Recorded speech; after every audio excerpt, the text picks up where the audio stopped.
selamatkan diri itu lebih penting, Mas. Oh, lu panik di terminal, takut ketemu calo yang kemarin. Oh, lu takut di TO. Jadi nggak mikir. Kan lu udah pakai seragam Haryanto kemarin gue bilangin. Ya bener, tapi kan nggak pakai dorong kan. Oh gitu. Ya, tinggal foto aja orangnya. Foto aja gitu. Ntar gue nyulik. Rian Mahendra Mas, Serigala Pantura.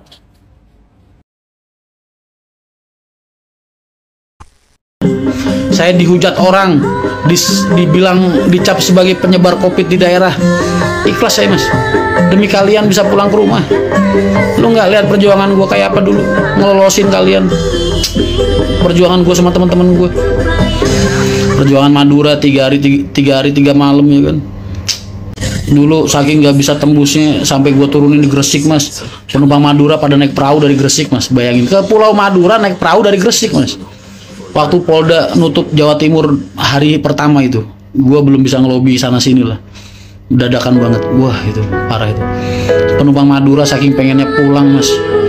Akhirnya gue sewain perahu sampai ke rumahnya, kagak usah bayar lagi. Gue tanggung jawab gue. Soalnya moto gue, komitmen gue kan mengantarkan Anda sampai tujuan. Walaupun masuk tujuannya sambil merayap, sambil berenang. Yang penting gue jaga komitmen gue. Makanya gue sampai sekarang itu belum pernah gagal nganterin penumpang gue sampai tujuan akhir. Walaupun harus dengan tersyok-syok. Coba kalau orang-orang lain mungkin udah cuek Mas, digeletakin aja. Udah terserah lah lu mau jalan kaki, mau apa, gue cuma bisa nganterin lu sampai sini. Os, Rian Mahendra beda. Begitu udah kesiangan, wah udah Mas. Langsung ngumpet semua, bis gue umpetin, lampu gue matiin semua. Sorean, gue suruh matiin semua lampu, umpetin bis jangan sampai ketangkep.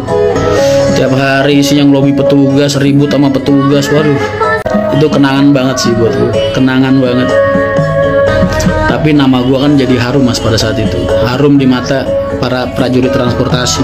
4 bis, 6 bis di saat pandemi Mas. Jakarta lockdown, tol itu gerbang dikunci Mas.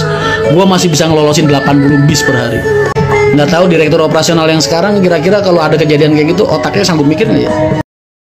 Mas, pernah ada sejarah gue buang penumpang Mas? Pernah, baik di HR maupun saat ini di MTI. Walaupun ada gangguan di jalan, tapi gue nggak pernah Mas ngebuang satu orang pun penumpang tidak sampai tujuan tuh belum pernah. Kalau sampai pernah kejadian berarti itu pelanggaran operasional berat buat gue.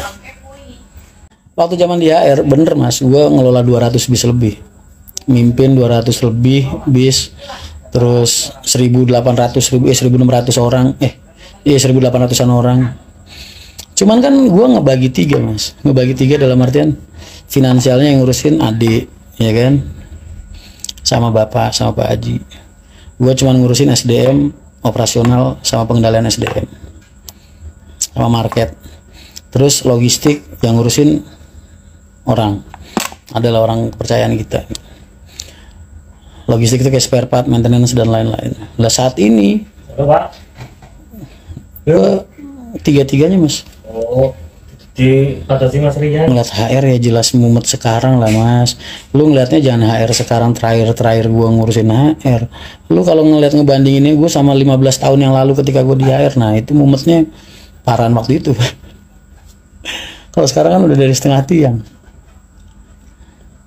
Nah kalau lu ngeliatnya gue yang di HR terakhir ya sistem udah berjalan Mas. Gue tinggal mantau-mantau doang. Tapi kalau lu ngeliatnya 15 tahun yang lalu ketika gue mulai ngebentuk, nah itu berat Mas. Makanya gue jadi jenuh banget saat ini, lagi ngesampingin banget soal YouTube ya karena itu. Kan kalau ada orang bilang Mas Rian lagi nggak fokus MTI, fokusnya nyalok, pengen gue cubit bibirnya serius begitu. Kebayang nggak Mas, orang kayak gue jadi DPR RI duduk di Komisi 5 Mas, yang ngejaga transportasi, ojek online, taksi, angkot, bis mini, bis pariwisata, bis akap, AKDP, ajab. Kebayang nggak kalau kalian semua para penggiat transportasi punya dekingan kayak gue di DPR RI? Kayak gimana nyamannya hidup kalian? Soal kampanye gue aja gue nggak mikir Mas. Dari kemarin tim cap gue yang di Pimda ya daerah, Mas ini gimana Mas Rian, serius apa enggak? Mas Rian kok enggak, belum ada kampanye, belum ada baliho, belum ada apa? Gue bilang, ntar dulu lah Pak, saya bilang, saya masih sibuk urusan perusahaan. Sampai gue gituin Mas. Karena buat gue MTI itu prioritas.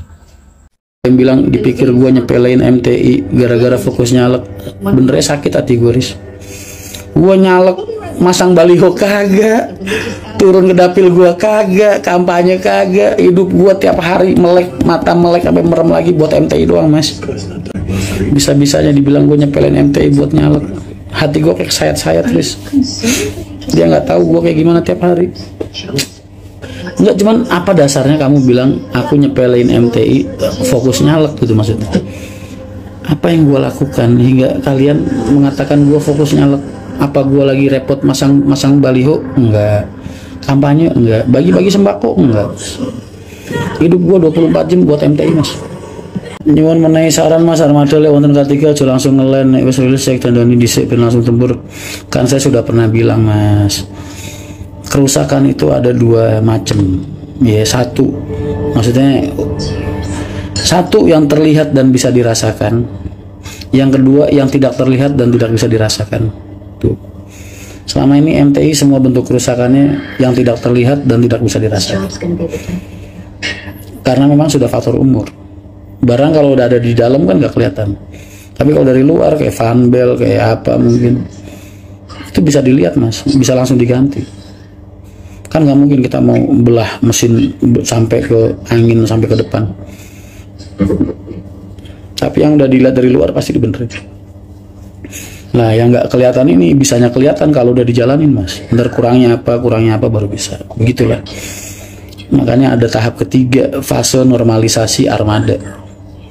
Begitu. Mas, untuk jalur Selawi dan Bumi Ayunya kita pending dulu. Ternyata nggak bisa dengan kondisi keadaan armada kita saat ini. Nggak bisanya karena Pekalongannya kurang jalurnya. Buat gue kemarin keputusan gue sama Dikin dan kawan-kawan, Selawinya kita tunda dulu.